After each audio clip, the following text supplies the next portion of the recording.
Good morning प्यारे बच्चों। तो आज हम अंसालू का पहला सेट स्टार्ट करने जा रहे हैं। इससे पहले हमने 2 क्लासेस किए जिसमें हमने साइंस के फिजिक्स में जितने चैप्टर्स हैं 4 चैप्टर्स, उन 4 चैप्टर्स के हमने फार्मूले किए थे। अगर आपने वो क्लास अभी तक नहीं देखी तो आप ले जाकर के उसको देख लीजिए ताकि आपको अंसालू लगाने में कोई दिक्कत ना हो। तो हमारा अंसालू का पहला सेट होगा, ये स्टार्ट करते हैं।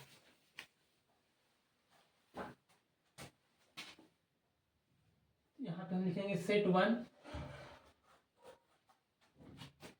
2024 और सेट नंबर है 824 IJ। ठीक है, तो अगर आपके पास अंसाल है तो आप वहां पे देख करके इसको कर सकते हैं। इसमें पहला सवाल है कि उत्तल दर्पण से प्रतिबिंब सदैव बनता है। ये पहला प्रश्न है बहुविकल्पी। उत्तल दर्पण से प्रतिबिंब सदैव बनता है, मतलब इसमें पूछा गया है कि उत्तल दर्पण से जो प्रतिबिंब बनते हैं वो कहाँ पे बनता है, स्थिति पूछी गई है। ठीक है, तो अगर इसका हम लोग सॉल्यूशन देखें तो जो उत्तल दर्पण होता है इसमें प्रतिबिंब बनने की कुल 2 स्थितियां होती हैं। उत्तल दर्पण में प्रतिबिंब बनने की कुल 2 स्थितियां होती हैं और उन दोनों स्थितियों में उत्तल दर्पण में प्रतिबिंब बनने की कुल 2 स्थितियां होती हैं।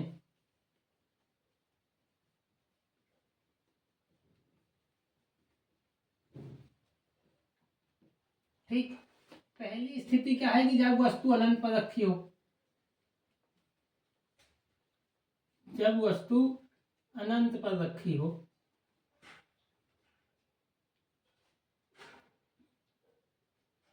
अनंत पर रखी हो, तब जो प्रतिबिंब बनता है वो मुख्य फोकस पर बनता है।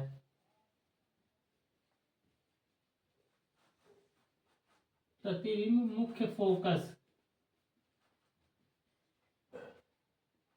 यानी कैपिटल F पर बनता है। ठीक है, मतलब जब वस्तु अनंत पर होगी प्रतिबिंब कहाँ बनेगा, मुख्य फोकस पर। और दूसरा पॉइंट है कि जब वस्तु अनंत और अनंत एवं ध्रुव के बीच रखी हो, अनंत और ध्रुव के बीच हो, तब जो प्रतिबिंब बनेगा वो हमेशा ध्रुव एवं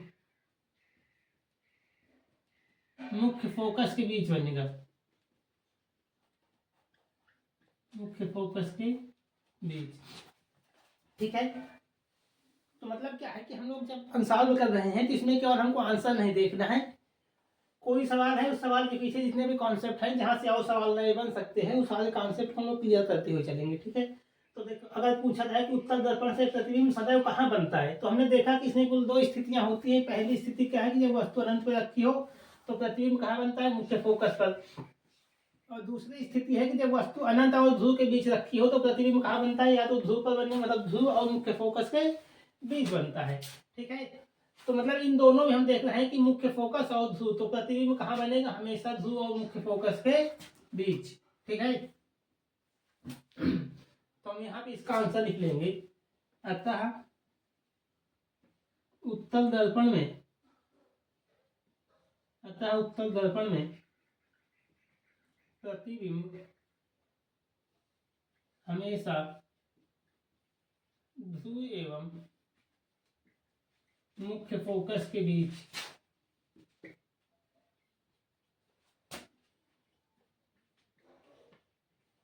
बनता है। ये हमारे प्रश्न का आंसर है, ध्रुव एवं मुख्य फोकस के बीच बनता है। समझ गए होंगे।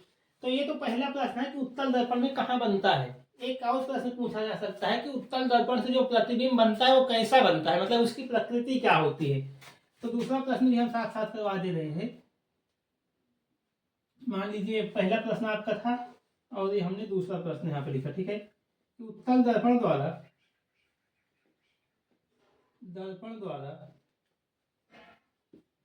बना प्रतिबिंब कैसा होता है, मतलब उसकी प्रकृति अगर पूछ ली जाए आपसे तो हम कहेंगे कि उत्तल दर्पण द्वारा बना हुआ प्रतिबिंब हमेशा आभासी, सीधा और एवं वस्तु से छोटा, आभासी, सीधा एवं वस्तु से छोटा होगा। ठीक है, तो इसकी प्रकृति होती है कि हमेशा आभासी होगा, सीधा होगा और वस्तु से छोटा होगा। तो ये दोनों प्रश्न के उत्तर आपको याद रखने हैं, इसको लिखिए अपनी कॉपी में। ये लिख गया हो तो अगले प्रश्न पे हम लोग चले, इसको लिख लीजिए।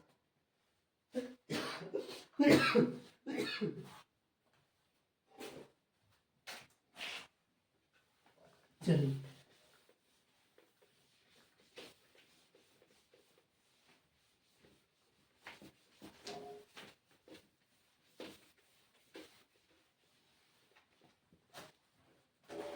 हमारा अगला प्रश्न है कि जब प्रकाश की किरणें एक माध्यम से दूसरे माध्यम में जाने पर अभिलंब से दूर हटती हैं तो आपको बताना है कि वो माध्यम कौन सा होगा।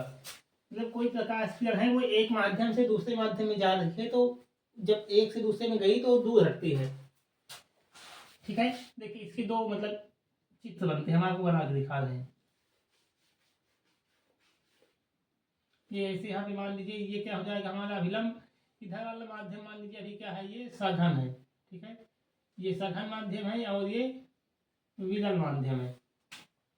अब हमने माना कोई प्रकाश किरण है जो वो सघन माध्यम से विरल माध्यम में ऐसे आ रही है, तो जब ऐसे आ रही थी यहाँ से इसका माध्यम चेंज हो रहा है, तो यहाँ से इसको जाना चाहिए था बिल्कुल ऐसे, लेकिन ये ऐसे ना जा करके अपने मार्ग से हो जाएगी विचलित। तो सघन से चूंकि विरल में जा रही है, जब कोई प्रकाश किरण सघन माध्यम से विरल माध्यम में जाती है तो वो अविलंब से दूर हट जाती है, ये ऐसे जाएगी इस तरह से। ठीक है, और एक दूसरा चित्र होता है ऐसे,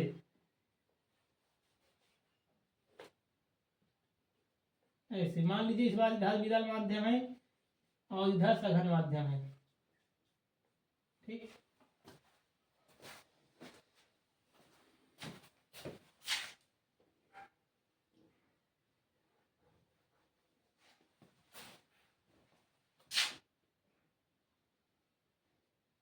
ये ऐसे जाएगी इस तरह से।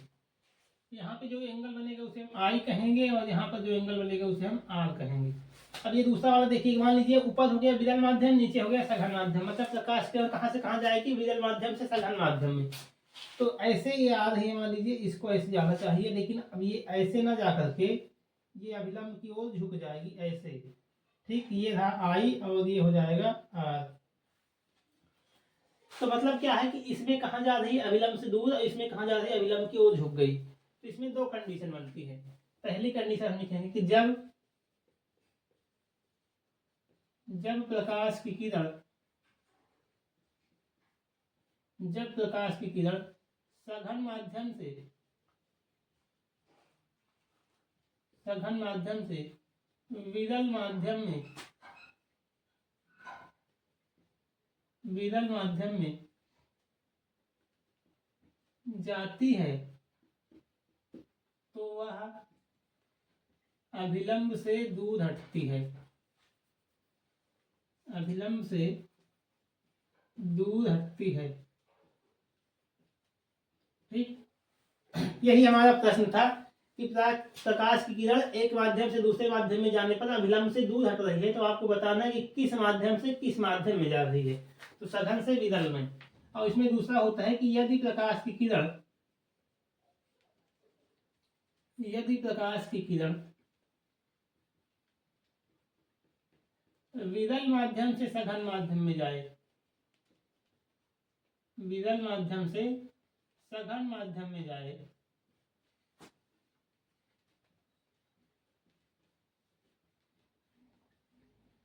सघन माध्यम में जाए, तब वह अभिलंब की ओर झुकती है,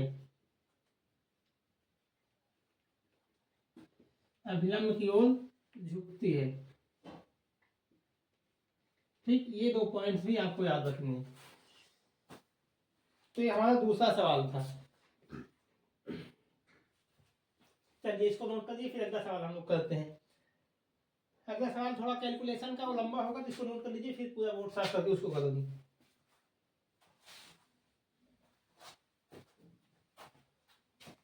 दिख गया? चलिए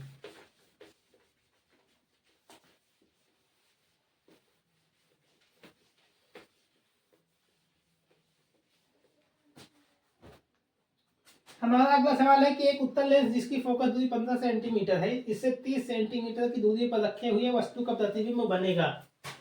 ये तीसरा सवाल। एक उत्तल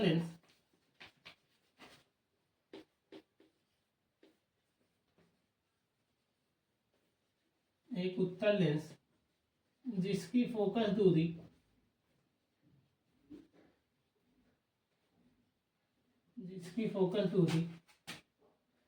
15 सेंटीमीटर है, इससे 30 सेंटीमीटर की दूरी पर कोई वस्तु रखी है तो वस्तु का प्रतिबिंब बनेगा।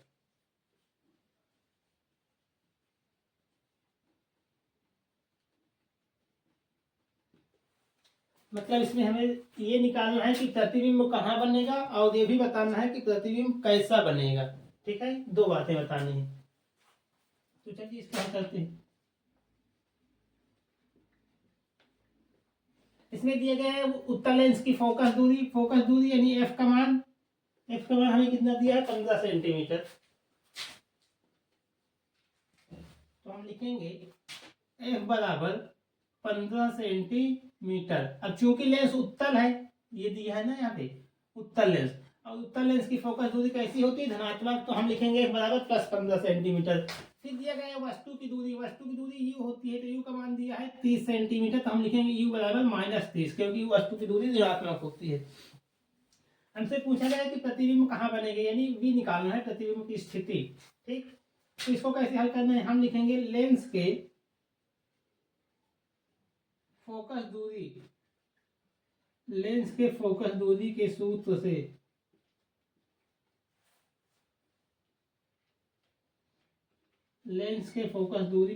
से ठीक है। ये होता है 1/f बराबर 1/v माइनस 1/u, है ना। ये फार्मूला होता है लेंस की फोकस दूरी का। इसकी सहायता से हम इसको हल करेंगे। मान रखिए यहाँ पे 1/f का मान क्या है? 15 बराबर 1/v तो निकालना है माइनस 1/u, u का मान क्या है? -30। अब देखिए ये बन जाएगा 1/15 बराबर 1/v, ये माइनस मिलकर बन जाएगा प्लस, तो 1/30। अब इस 30 का पक्षांतर कर इधर, तो बन जाएगा 1/15, इधर आके माइनस का 1/30 हो जाएगा बराबर 1/v। ठीक, चलिए 15 और 30 का लासा लेंगे तो लासा कितना आ जाएगा? 30। तो 15 दूनी 30, मतलब दो बार यहाँ जाएगा, माइनस 30 एक 30, तो एक बार यहाँ जाएगा बराबर 1/v। दो में से एक घटाएंगे, एक बचेगा, तो 1/30 बराबर 1/v। 30 गुना कर देंगे तो v का मान क्या निकल के आ जाएगा? 30 सेंटीमीटर। तो ये क्या आ गई? प्रतिबिंब की स्थिति आ गई। इस फार्मूले पे एक सवाल जरूर आएगा आपके पेपर में, इसको बिल्कुल अच्छे से कर लेना। अब हमसे पूछा गया कि प्रतिबिंब कहाँ बनेगा, तो ये तो हमने निकाल लिया। अभी ये भी पूछा गया कि प्रतिबिंब की स्थिति क्या होगी। तो देखिए स्थिति तो निकाल ली, हमसे पूछा गया प्रतिबिंब की प्रकृति क्या होगी। तो जब हमको प्रकृति निकालनी होती है तो उसमें कई चीजें हमको बतानी पड़ती हैं। पहली बात बतानी पड़ती है कि प्रतिबिंब वास्तविक होगा कि आभासी होगा, वो उल्टा होगा कि सीधा होगा, और छोटा होगा कि बड़ा होगा। ये तीन बातें। तो हम निकालेंगे प्रतिबिंब की प्रकृति यहां से। प्रतिबिंब की प्रकृति, ठीक है। इसको निकालने के लिए हमें v का मान देखना पड़ता है। यदि v का मान धनात्मक है, ये धनात्मक है ना, प्लस का आया है, तो यदि v का मान धनात्मक है तो प्रतिबिंब कैसा होगा? वास्तविक होगा। ठीक है, तो वास्तविक, और प्रतिबिंब जो वास्तविक होता है वो हमेशा क्या होता है? उल्टा। तो वास्तविक और उल्टा होगा। अब एक बात पता करनी है कि छोटा होगा कि बड़ा होगा कि बराबर होगा। तो इसके लिए आपको तीन बातें हम बता दे रहे हैं, ये तीन बातें याद रखना। यहां से हम प्रतिबिंब का साइज पता कर लेंगे। प्रतिबिंब का साइज कैसे पता करें? तो इसके लिए हमें देखना है कि यदि v का मान u से छोटा है, ये लिखा है ना, v का मान u से छोटा है, तब प्रतिबिंब क्या होगा? छोटा होगा, प्रतिबिंब छोटा होगा। ठीक, इसी प्रकार यदि v का मान u से बड़ा है तब प्रतिबिंब बड़ा होगा, है ना, तब प्रतिबिंब क्या होगा? बड़ा होगा। और यदि v का मान u के बराबर है तब प्रतिबिंब क्या होगा? वस्तु के बराबर होगा, वस्तु के बराबर होगा। ये 3 बातें आपको याद रखनी है। तो इसको देखें तो v का मान कितना? 30 सेंटीमीटर, u का मान भी कितना? 30 सेंटीमीटर। मतलब कौन सी कंडीशन बनी? v बराबर u। तो जब v बराबर u है तो वस्तु कैसा हो जाएगा? मतलब प्रतिबिंब वस्तु के आकार के बराबर हो जाएगा। तो हम लिखेंगे प्रतिबिंब वस्तु के आकार का होगा।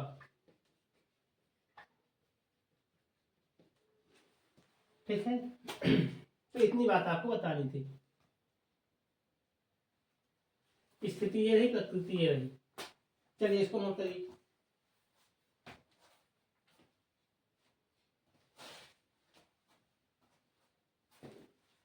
हो गया?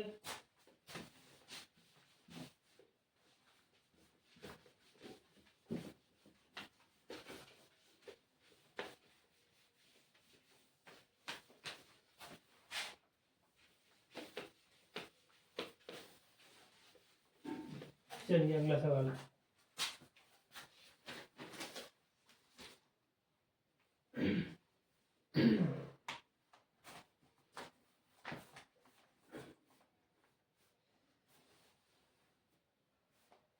अगला सवाल इसमें जो दिया है इसकी जगह में हम दूसरा एक सवाल करवा रहे हैं अपनी तरफ से। वो सवाल ज्यादा इंपॉर्टेंट है, वो पेपर में आ सकता है। ठीक है, ये वाला जो दिया है इसकी उम्मीद तो नहीं है कि पेपर में आएगा, तो हम अपनी तरफ से एक सवाल इसमें जोड़ दे रहे हैं।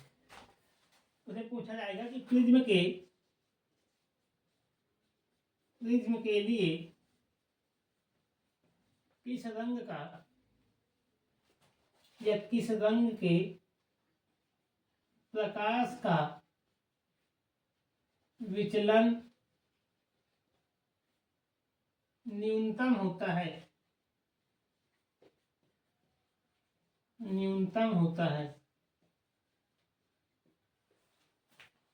ठीक है, तो जब भी पूछा जाएगा किस रंग के लिए विचलन न्यूनतम होता है तो इसका आंसर हमेशा होता है लाल रंग। ठीक है, मतलब लाल रंग का विचलन न्यूनतम होता है। और अगर इसी पूछ लिया जाए कि न्यूनतम की जगह अगर आपसे पूछ दे कि अधिकतम किसके लिए होता है, मतलब किसके लिए विचलन अधिकतम होता है, तो हम लिखेंगे अधिकतम जो होगा वो बैगनी रंग के लिए होगा। ठीक, मतलब लाल रंग के लिए न्यूनतम और बैगनी के लिए अधिकतम होता है। तो ये सवाल आपको याद रखना है। अगला सवाल है 5 नंबर कि एम्पियर सेकेंड किसका मात्रक है? मात्रक से एक सवाल आपके पेपर में आता है तो मात्रक आपको आना चाहिए। एम्पियर सेकेंड किसका मात्रक है?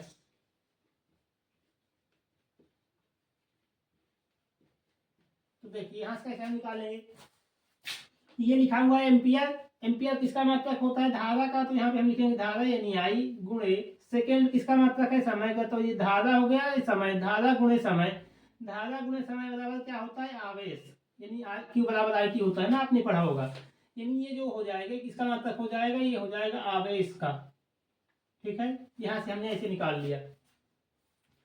चलिए अगला सवाल है कि चुंबकीय क्षेत्र की तीव्रता का मात्रक बताइए। चुंबकीय क्षेत्र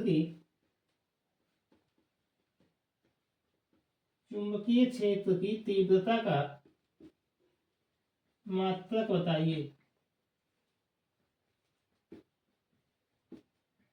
तो चुंबकीय क्षेत्र की तीव्रता होती है यानी भी इसका मात्रक होता है न्यूटन प्रति, ये आपको याद रखना है, सीधा सीधे तो फार्मूला ही है, न्यूटन प्रति एम्पियर मीटर स्क्वायर।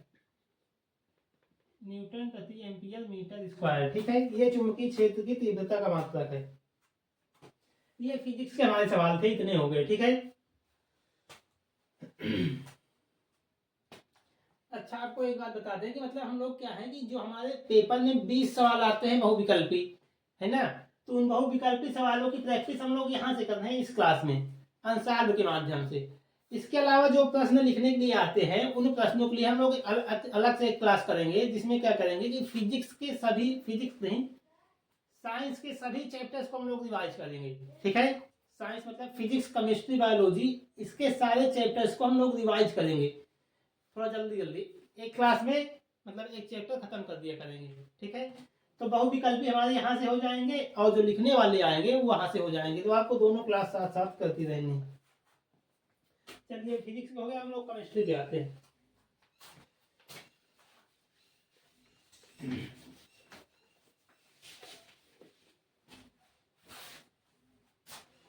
केमिस्ट्री में पहला सवाल है कि मीथेन का संरचना सूत्र बताइए। मीथेन का संरचना सूत्र बताइए।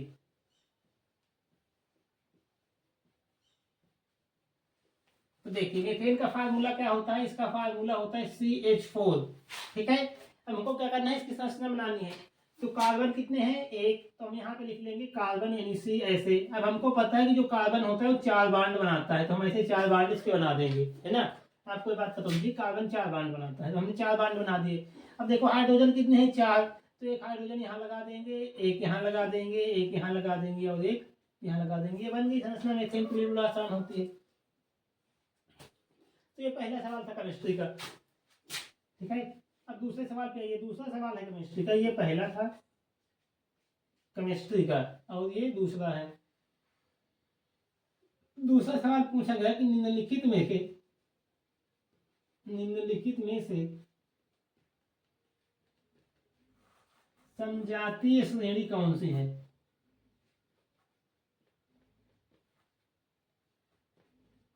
समजातीय श्रेणी है, आपको ये बताना है कि समजातीय श्रेणी कौन सी है। तो देखिए समजातीय श्रेणी का मतलब होता है कि कार्बनिक यौगिकों की एक ऐसी श्रेणी जिसमें क्या है कि प्रत्येक सदस्य समान क्रियात्मक समूह वाला होता है, उसे हम कहते हैं समजातीय श्रेणी। और इसमें ऑप्शन पहला दिया गया है, ऑप्शन हम आपको देख बताने। पहला ऑप्शन है C2H4 और CH4। दूसरा ऑप्शन है CH4 और C2H6। तीसरा ऑप्शन आपके पास है C2H6 और CH3OH। और चौथा ऑप्शन है C2H4 C2H2। ठीक है, आपको बताना है कि इनमें से कौन सी सजातीय श्रेणी है। इस बार उम्मीद है कि ये सवाल जरूर पेपर में पूछा जाएगा। ठीक है, तो सजातीय श्रेणी आपको आनी चाहिए। तो देखिए सजातीय श्रेणी पहचानने का एक तरीका होता है, इसमें हम पहचानेंगे कैसे। सजातीय श्रेणी में क्या होता है, सजाती कहा जाए चाहे समजाती, दोनों का मतलब एक ही होता है। सजातीय श्रेणी में दो सदस्यों के बीच, ये तरीका है पहचानने का, सदस्यों के बीच CH2 का अंतर होता है, CH2 का अंतर होता है। ठीक है, तो इसमें हमें देखना है कि CH2 का अंतर किसमें आ रहा है। यहाँ से अंतर निकालो, यहाँ पे 2 कार्बन, यहाँ पे 1 कार्बन, तो कार्बन तो 1 बढ़ा, लेकिन हाइड्रोजन देखो 4 यहाँ भी है 4 यहाँ भी, मतलब हाइड्रोजन का अंतर तो 0 हो गया, तो ये हमारा आंसर नहीं हो सकता।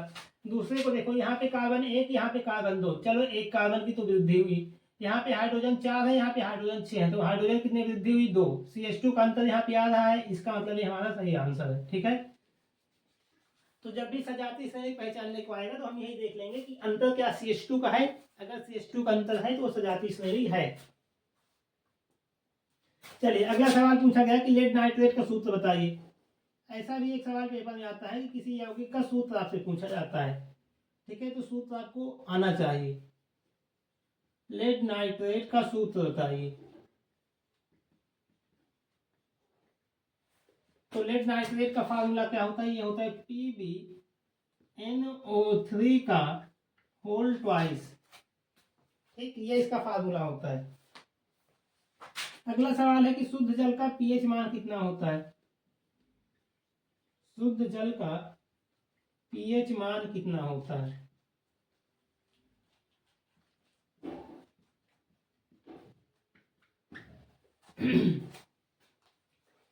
तो देखिए इसमें आपको 3 बात हम बता दें यहाँ पे कि यदि पीएच मान जो है वो 7 से बड़ा है, ठीक है, पीएच बड़ा है किससे, 7 से, तब विलयन कैसा होगा, क्षारीय होगा, तब विलयन कैसा होगा, क्षारीय होगा। और यदि पीएच मान 7 से छोटा है, 7 से छोटा, तो विलयन कैसा होगा, अम्लीय होगा, मतलब वो अम्ल होगा, ठीक है। और अगर पीएच मान पूरा पूरा 7 है, तब वो कैसा होगा, उदासीन होगा। मतलब यदि कोई पदार्थ क्षारीय है तो उसका पीएच मान हमेशा 7 से ज्यादा होगा, अम्लीय है तो हमेशा 7 से कम होगा, उदासीन है तो पूरा पूरा 7 होगा। तो हमको पता है कि जो शुद्ध जल होता है वो कैसा होता है, उदासीन होता है, इसलिए इसका पीएच मान क्या होगा, 7 होगा, ठीक। चलिए इसको नोट करिए।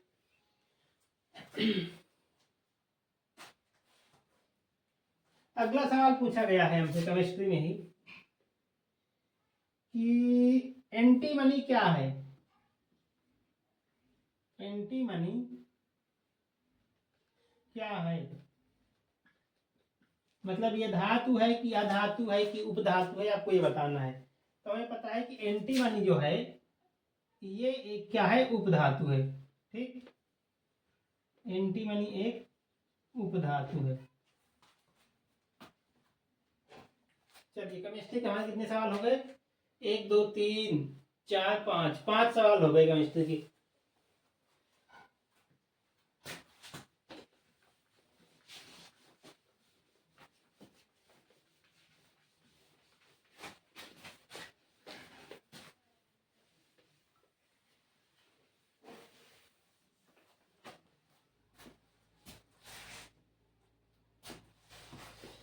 केमिस्ट्री के एक सवाल हम अपनी तरफ से आपको करवा रहे हैं। सवाल में आपसे पूछा जाएगा ऐसे, मान लीजिए पूछा गया कि निम्न में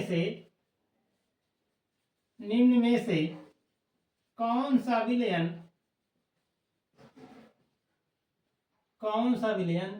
क्षारीय होगा, निम्न में से कौन सा विलयन क्षारीय होगा, ठीक है, आपको ये बताना है। पहला ऑप्शन आपके सामने है, मान लीजिए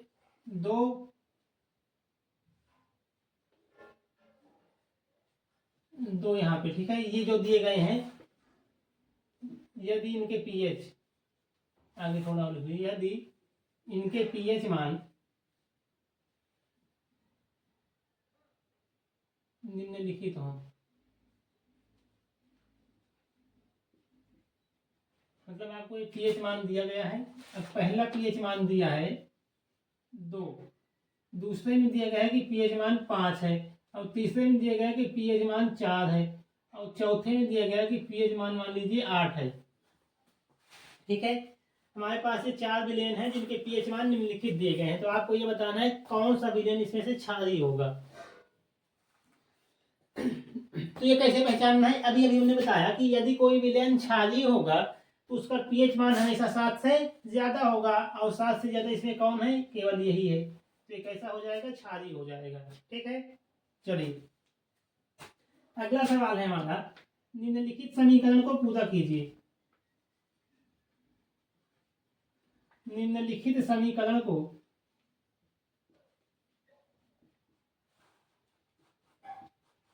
पूरा करो, ठीक है, ये पूरा करना है। समीकरण क्या दिया गया है, ये दिया है CH3COOH प्लस C2H5OH। तो हमें पता है ये क्या है, ये है एसिटिक अम्ल और ये है एथिल एल्कोहल, ठीक, ये जो है ये एसिटिक अम्ल है, फार्मूला भी आपको याद होना चाहिए, एसिटिक अम्ल, और ये क्या है, ये है एथिल एल्कोहल, एथिल एल्कोहल, ठीक है। इन दोनों के बीच जब रिएक्शन होती है तो ये बनाता क्या है, ये बनाता है CH3COO, और ये बना देगा C2H5 ऐसे, और प्लस यहाँ बन जाएगा जल।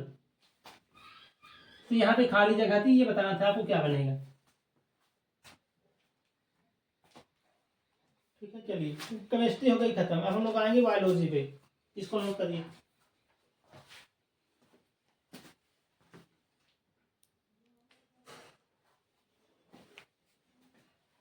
नोट हो गया।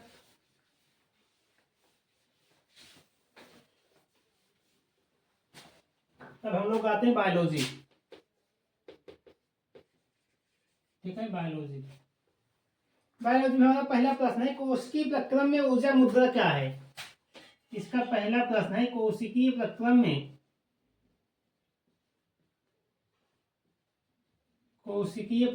में ऊर्जा मुद्रा क्या है। ठीक, तो कोशिकीय प्रक्रम जिसे हम लोग ऊर्जा मुद्रा कहते हैं वो होता है एटीपी। ठीक है, तो इसका आंसर क्या हो जाएगा, एटीपी। एटीपी को हम लोग ऊर्जा मुद्रा बोलते हैं। कभी कभी आपसे एटीपी का फुल फॉर्म पूछा जाता है, तो इसका फुल फॉर्म आपको पता होना चाहिए। ये होता है एडिनोसिन ट्राईफास्फेट। एडिनोसिन ट्राईफास्फेट, ठीक है, ये इसका फुल फॉर्म होता है। अगला सवाल जो कि बहुत इंपॉर्टेंट है, इसमें पूछा गया कि पित्त रस का स्राव होता है, मतलब पित्त रस कहाँ से निकलता है, ये बताना है आपको। तो देखो, इसमें सबसे अच्छी बात यह है कि ये सवाल जब भी आता है तो अक्सर से बहुविकल्पी में ही आता है। अब जब बहुविकल्पी में आता है तो इसमें एक ऑप्शन दिया गया होता है पित्ताशय। तो जैसे ही हम यहाँ पित्त रस देखते हैं, हमको लगता है कि इसका आंसर बिल्कुल पित्ताशय ही होगा, तो हम तुरंत आंसर लगाते हैं कहाँ पे, पित्ताशय पे, और जो कि बिल्कुल गलत आंसर है। पित्ताशय इसका आंसर नहीं होता। इसमें दो चीजें आपको याद रखनी कि यदि पूछा जाए पित्त रस का स्राव कहाँ से होता है, मतलब वो निकलता कहाँ से है, तो पित्त रस जो निकलता है वो निकलता है यकृत से, यानी लीवर से। ठीक है, ये लीवर से निकलता है। और अगर ये पूछा जाए कि पित्त रस का, ऐसे लिख लो, पित्त रस कहाँ संचित होता है, संचित मतलब इकट्ठा। ठीक है, पित्त रस कहाँ संचित होता है, ये भी पूछा जा सकता है। तो जब पूछेगा कि पित्त रस कहाँ संचित होता है, तब हम इसका आंसर देंगे अग्न्याशय, सॉरी अग्न्याशय नहीं, पित्ताशय। तब इसका आंसर क्या होगा, पित्ताशय। ठीक है, मतलब पित्ताशय में स्टोर होता है, निकलता है यकृत से है। अगला तीसरा सवाल है हमारी बायोलॉजी का कि परागकोश में होते हैं, मतलब परागकोश जो होता है उसमें क्या होता है। तो परागकोश के अंदर हमें पता है कि क्या होती है, परागकण होते हैं। ठीक है,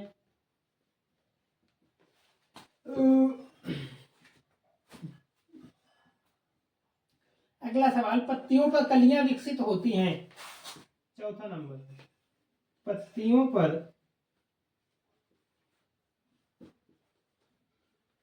कलियां विकसित होती हैं, मतलब इसमें आपसे पूछा गया कि ऐसा कौन सा पौधा है जिसकी पत्तियों पर कलियां निकल आती हैं। तो इसके लिए एक पौधा है जिसका नाम होता है ब्रायोफाइलम या फिर ब्रायोफिलम भी कहीं कहीं लिखा मिल जाता है। ठीक है, तो ब्रायोफाइलम का जो पौधा है उसमें पत्तियों पर कलियां निकलती है, तो हम लिखेंगे ब्रायोफाइलम पौधे में। ठीक है, अगला पांचवा सवाल बायोलॉजी का, निम्न में से कौन सा एक लिंगी पुष्प है। एक लिंगी, ये भी प्रश्न बहुत बार रिपीट हुआ पेपर में। एक लिंगी पुष्प पिछले साल भी आया हुआ था, इसके पिछले साल 2024 में आया था, उसके पहले ही आया था 2023 में भी आया था। ठीक है, कि एक लिंगी पुष्प का एग्जाम्पल कौन सा है, तो एक लिंगी पुष्प का उदाहरण आपको बताना है।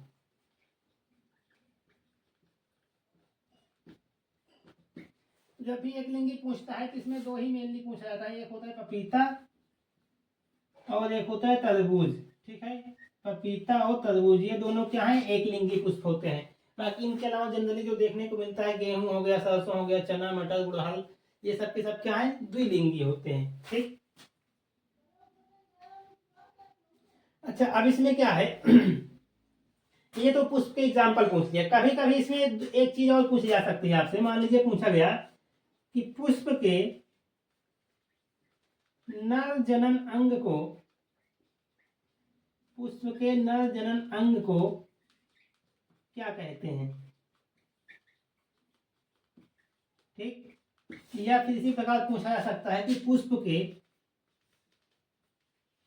मादा जनन अंग को क्या कहते हैं, मादा जनन अंग को क्या कहते हैं।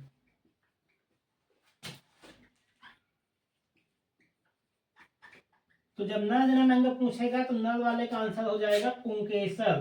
ठीक है, इसे पुंकेसर कहते हैं, पुंकेसर, या इसी को हम लोग एक नाम और देते हैं, इसे कहते हैं पुमंग।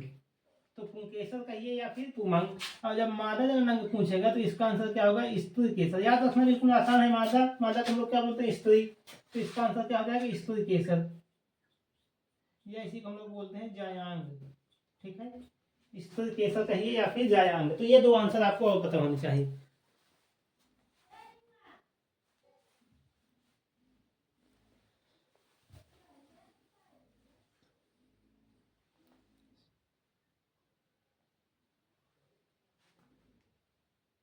चलिए, हो गया नोट।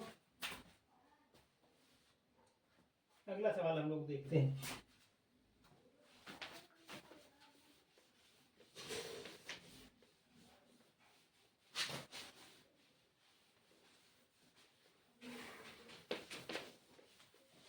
अगला सवाल हमारा है कि एक स्वस्थ मनुष्य में रक्तदाब कितना होता है।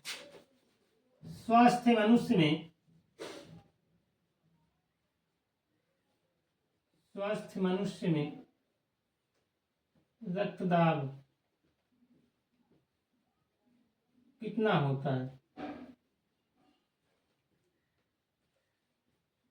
ठीक है, तो ये सबको पता है, तो बिल्कुल नॉर्मल सा क्वेश्चन है कि हमारा जो रक्तदाब होता है वो होता है 120/80। ठीक है, 120/80। अच्छा, यहाँ से एक चीज आपको याद रखना है कि जैसे मान लीजिए तो रक्तदाब पूछा जा सकता है कि रक्तदाब यानी ब्लड प्रेशर, ठीक है, इसे ब्लड प्रेशर कहते हैं। तो रक्तदाब को किस मापक यंत्र द्वारा हम लोग नापते हैं। ठीक है, मतलब किसी का ब्लड प्रेशर आपको नापना है तो आप किस यंत्र से नापेंगे। तो रक्तदाब इस मापने के यंत्र होता है, तो हम यहाँ लिख लेंगे इसका आंसर कि रक्तदाब इस फिग्मो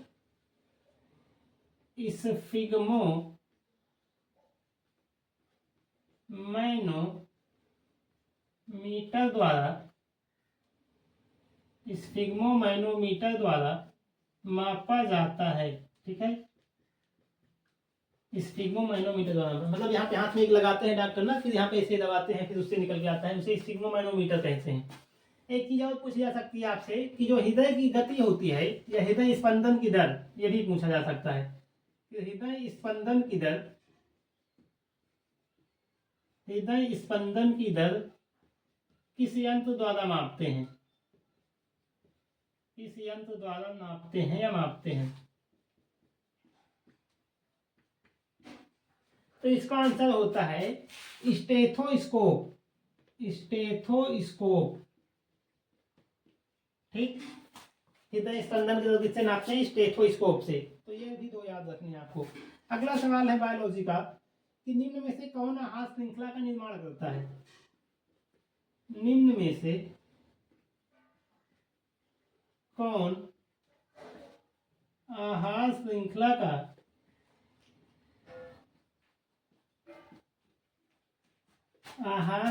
का निर्माण करता है। तो देखिए ये प्रश्न है, अब इसके ऑप्शन लिख के हम आपको समझा रहे हैं।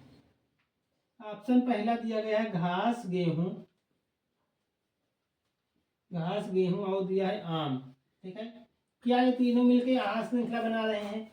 दूसरा ऑप्शन हमारे पास है घास, बकरी, मानव, क्या ये तीनों मिलकर बना रहे हैं। तीसरा ऑप्शन है बकरी गाय और क्या दिया है, हाथी, बकरी गाय और हाथी, क्या ये तीनों मिलकर बना रहे हैं। और चौथा ऑप्शन है घास, मछली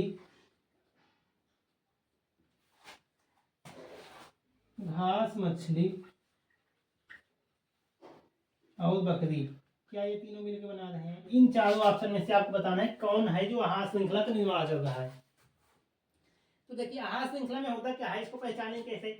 इसको पहचानने का तरीका ये है कि यदि जो पहला लिखा है वो इसके बगल वाले का भोजन हो, फिर ये इसके बगल वाले का भोजन हो। ठीक है, तो ऐसा किसमें है। अब देखिए, क्या घास गेहूं का भोजन होता है, नहीं। क्या गेहूं आम का भोजन होता है, नहीं। तो ये तो बिल्कुल गलत है। तीसरा ऑप्शन है क्या बकरी को गाय खाती है, ऐसा तो बिल्कुल नहीं है। क्या गाय को हाथी खाती है, नहीं, तो ये भी गलत हो जाएगा। चौथा ऑप्शन है घास मछली, क्या घास को मछली खाती है, नहीं खाती। क्या मछली को बकरी खाती है, नहीं खाती, तो ये भी गलत हो गया।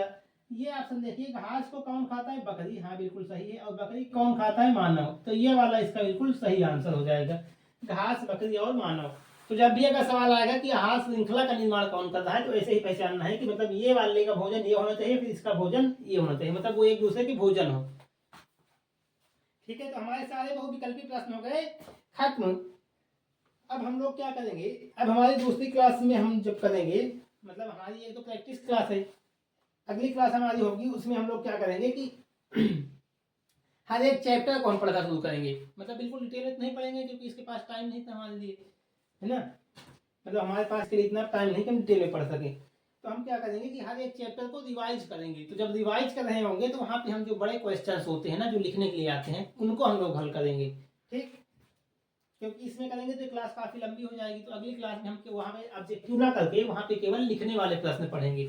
तो हमारी 2 क्लास डेली हुआ करेगी, एक जिसमें हम लोग ऑब्जेक्टिव को मतलब हल करेंगे, जो 20 प्रश्न हमारे आते हैं पेपर में ऑब्जेक्टिव के, उनको यहाँ से करेंगे, और उसके बाद जो लिखने वाले प्रश्न आते हैं, जो बड़े प्रश्न आते हैं, उनको हम लोग उस वाली क्लास में करेंगे। ठीक है, चलिए।